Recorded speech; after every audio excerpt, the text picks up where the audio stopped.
Hello guys, welcome back to my channel Pramiya creation. তোমরা সবাই কেমন আছো? আশা করছি ভালো আছো।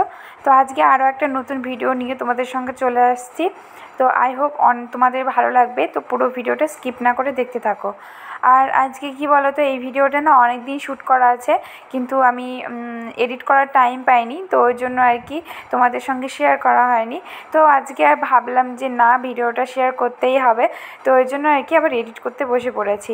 তো যাই হোক, এই দিনটা ছিল আমাদের মানে রিসেন্ট দিন না, 2-3 দিন আগেকার ভিডিও। তো সেদিন আমাদের বাড়িতে নানিমা এসেছিলো আর কি, নানিমা 2-3 দিনের জন্য এসেছিলো। তো শরীর খারাপ ছিল, তো ওই জন্য তো আমাদের বাড়িতে বেড়াতে এসছে। তো এবার আমি কি বলো তো, এ বাড়িতে আসা তো আমার অনেক দিন হলো প্রায়। তো এবার কোনো দিন ওই যে মাথায় তেল দিইনি, আমি তো সবসময় শ্যাম্পু করেই থাকি। আবার এমনি এই যে বিলিয়ে বিলিয়ে মাথায় তেল দেওয়া হয় না, সেটা আমি কোনো দিন দিইনি, এই কদিন দিইনি আর কি, 3 মাস হতে চললো দিইনি। তো ওই জন্য আর কি নানিমা ধরে একবারে বসে পড়লাম তেল দিয়ে দেওয়ার জন্য। তো এই যে দেখো, তেল দিয়ে দিয়েছে মাথা একদম পুরো। আর কীরকম বলো তো, আমার তেল দিতে না একদমই ভালো লাগে না। তেল দিলে কেমন একটা গরম গরম লাগে, আর কেমন একটা চ্যাটচ্যাটেপনা একটা ভাব লাগে, তো ভালো লাগে না। তো নানিমা জোর করে তেল দিয়ে দিয়েছে, এমনি ভালো লাগছিল। ওই যে ঘুম চলে আসছিলো, তেল যখন দিচ্ছিল মাথায় হাত বুলিয়ে দিচ্ছিল। তো যাই হোক, এটা সবারই হয় নিশ্চয়ই। আর এই বাড়ির মা ঠাকুমারা যারা থাকে না, এরা সবসময় মানে আগেকার তো এরা তেল দিলে বলে মাথার নাকি চুল বাড়ে, তারপরে মাথার শান্তি পায়। তো এরকম এরকম বলে, মানে তেল না দিলে কেমন একটা ওরা যেন ভাবে। আর আমরা তো তেল দিয়ে না, মানে আমাদের জেনারেশনটা।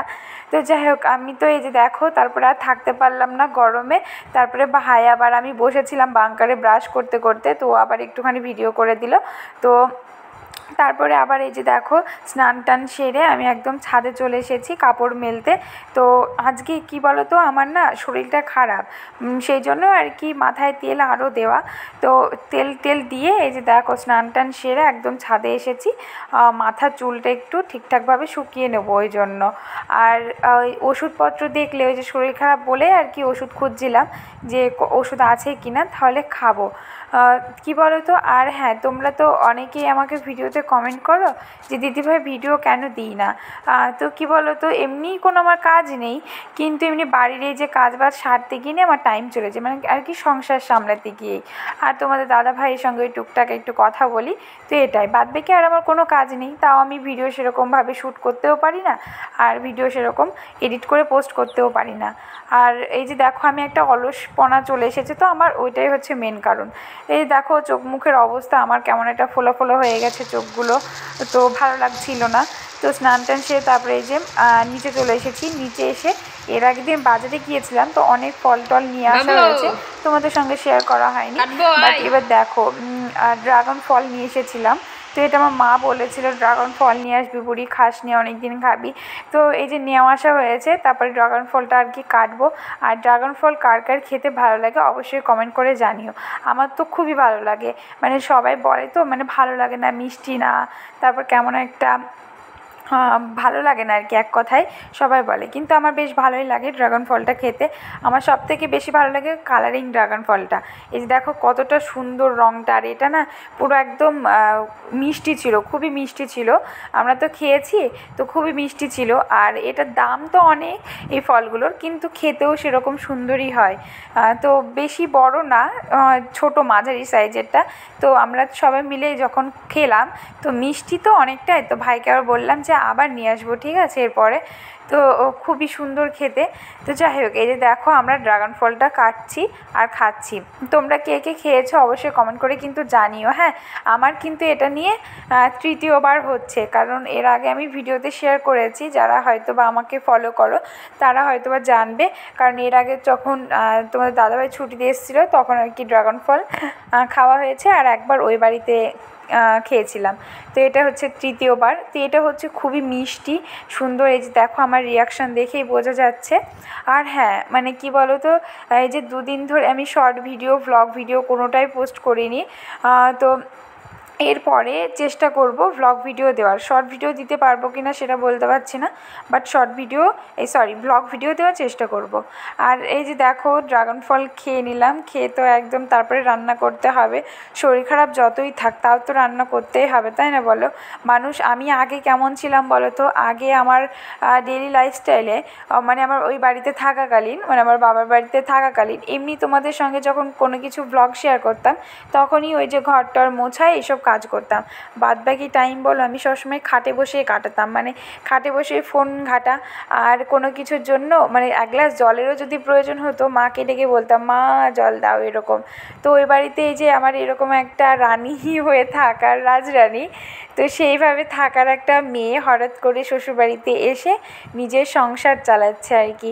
ওই যে ঘর ঝাড় দেওয়া, ঘর মোছা, তারপরে ঘরের জিনিসপত্র সব গুছিয়ে রাখা, কাপড় ধোয়া, রান্না করা, বাসন মাজা। আর একটা মানুষই হোক আর 10টা মানুষই হোক, কাজ তো কাজই হয়, তাই না?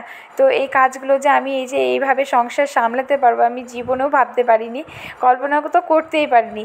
ওই জন্য তোমাদের দাদাভাই অনেক সময় আমাকে বলে যে তুমি দেখো ওই যে মেয়ে এত আমার কোনো কাজ করতো না, সবসময় শুয়ে বসে কাটাতো, আর এখন দেখো সব কাজ একা হাতেই করে। তো এটা শুনে আমার মানে কেমন একটা লাগে। তো এটা প্রত্যেকটা মেয়েরই জীবন এরকম, বাবার বাড়িতে থাকাকালীন এক অন্য জীবন, আর শ্বশুরবাড়িতে আসলে এক অন্য জীবন। আর শরীর খারাপ থাকলে তো কোনো কথাই নেই, শরীর খারাপ থাকলেই বা কি, না থাকলেই বা কি, সেই উঠে সব কাজ নিজেকেই করতে হয়, কে এসে করে দেবে? পরে তো আর এসে করে দেবে না। তো সেটাই হচ্ছে স্বাভাবিক। তো যাই হোক, এই যে দেখো শরীর খারাপ ছিল তাও স্নান টান সেরে এসে রান্নার জন্য তৈয়ারি করলাম। তো এই যে দেখো আজকে রান্না কি বলো তো, শরীর খারাপ তো ওই জন্য আর কি সিম্পল একটা রান্না। ওই যে চিকেন ছিল দেখলাম, তো চিকেন দিয়ে আলু দিয়ে আর কি মাংস, মানে ভাত হবে এক কথায় আর কি, পোলাও হবে। তো সব কিছু আমার ঘরে মোটামুটি সব কিছুই আছে। তো মশলা টশলা কষিয়ে, মাংসটা কষিয়ে, আলুটা দিয়ে, চাল দিয়ে একদম কষিয়ে, পরিমাণ মতো জল দিয়ে, অল্প করে চিনি আর একটু ঘি দিয়ে এই যে প্রেশার কুকারটা বসিয়ে দেব। পুরো একদম সোজা পথে তৈরি বিরিয়ানি কিংবা পোলাও যেটা বলবে সেটাই। খেতে কিন্তু অনেকটাই টেস্টি হয়েছিল, খাওয়াটা তোমাদের সঙ্গে শেয়ার করিনি আর। তো তোমরাও ট্রাই করে দেখতে পারো এইভাবে রান্না। আর এদিকে দেখো তারপরে খাওয়া দাওয়া করে তোমাদের দাদাভাই কল করেছে, তোমাদের দাদাভাইও খাচ্ছে। ওদেরকে কিন্তু তোমাদের দাদাভাই খাচ্ছে আর কি ভাত, আর ওদের ডাল হয়েছে, আর কিচ্ছু নয়। আর ও যেখানে আপাতত এখন পোস্টিং আছে সেখানে অনেকটা পাহাড়ি এলাকা তো, আর অনেক বৃষ্টি হচ্ছে প্রচণ্ড। তো এবার পাহাড় টাহাড় ভেঙে যায় নিচের দিকে, তো রাস্তাঘাটে চলাফেরা করা যায় না। তো ওদের খাবার দাবারের কোনো যে মাছ মাংস হবে কিংবা অন্য কিছু ভালো খাবার হবে সেটা ওদের আসার উপায় নেই। তো ওই জন্য ও বলছে আজ 4 দিন ধরে আমাদের এখানে এই লাউই হচ্ছে আর ডালই হচ্ছে, ওর থেকে বেশি কিছু আর নয়। তো যাই হোক ওটা খেয়েই ওদের বাঁচতে হবে, কোনো সময় মানে না খেয়েও থাকতে হয়। এই যে রিসেন্ট একদিন ছিল ওদের শুধুমাত্র সিঙ্গারা খেয়ে সারাদিন কাটাতে হয়েছে, মানে অন্য কোনো তরকারি রান্না হয়নি কারণ কিছু ছিল না। তো যাই হোক এই যে দেখো তারপরে ও খাওয়া দাওয়া করে একদম চলে আসলো, তারপরে ওই যে বসে আছে। তারপরে আমি আবার নিচে গিয়ে ওকে একটু আমার বাড়িটা ঘুরিয়ে দেখাচ্ছিলাম যে দেখো নিচের গাছগুলোর কী অবস্থা। তারপরে ও যে ওখান থেকে একদম নিয়ে এসেছিলো নাগা ধনে, তারপরে নাগা লঙ্কার গাছ, তো লঙ্কা গাছে লঙ্কা ধরেছে, তো সেটাও ওকে আমি দেখাচ্ছিলাম। তো খুব খুশি হচ্ছে, বলছে বাহ খুব ভালো, থাক হোক বাড়ুক, তুমি এখন তুলবে না, এখন ওর থেকে বেশি মোটা হবে। তো যাই হোক ওর সঙ্গে আমি কথা বলতে থাকি, তো তোমাদের একটু পরে আবার দেখা করছি। দেখো বন্ধুরা তারপরে একটু পরে বলতে গেলে আর আমার ভিডিও কন্টেন্ট দেওয়ার মতো তোমাদের কাছে কিছু ছিল না, একেবারে রাত্রিতে দেখা করছি। এই যে রাত্রিবেলাতে দুধটা একটু জালে বসিয়ে দিয়েছি, তো এখন দুধটা জাল হচ্ছে, আর আমরা তারপরে খাওয়া দাওয়া করে নেব। আর তোমাদের দাদাভাই তারপরে ফোন করেছিল আবার রাত্রিবেলাতে, তো ওর সঙ্গেও কথা হয়ে গেছে। আর কি বলো তো আমার তো শরীর খারাপ ছিল, তো ওই জন্য কী করেছে জানো, তোমাদের দাদাভাই আবার আমার জন্য ওষুধ আর একটা চকলেট পাঠিয়েছে, তো ওটা খেয়ে আর কি ঘুমিয়ে পড়বো। তো দেখা হচ্ছে নেক্সট ভিডিওতে, আশা করছি সবাই ভালো আছো, টাটা বাই বাই।